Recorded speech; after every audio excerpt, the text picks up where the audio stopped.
Hi guys! So today po meron po nagtanong sa atin kung paano po yung intermittent fasting. Okay, tuturuan ko po kayo kung paano yung intermittent fasting. Yung intermittent fasting po, it's a meal pattern. Okay, that has two components. Okay, ibig sabihin po meron siyang two components. Yung fasting time and yung feeding time. Sa fasting time po, ito po yung oras na hindi po tayo kakain. Okay, so magwa-water lang po tayo, magko-coffee or mag-tea. Okay, para po ma-maximize ng katawan natin na makaburn po tayo ng body fat.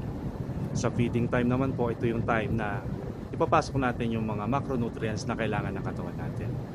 Okay, so paano ba mas magiging successful yung intermittent fasting natin? Okay, syempre po on your fasting time, dapat po strict po tayo, wala po tayo kakainin mga skyflakes, biscuit, or kahit konting tinapay para po ma-maximize natin yung benefit na pwede natin makuha sa intermittent fasting. Okay?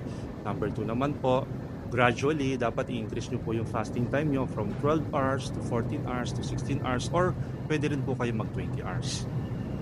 And last tip ko po sa inyo is dapat po yung kakainin nyo on feeding time is whole food like fiber and protein, and i-limit nyo po yung simple carbohydrates nyo. Lalo na pagka medyo overweight po kayo. So I hope nakatulong po itong video na to. If nakatulong po ito, please like and share, and see you on the next video. Bye-bye.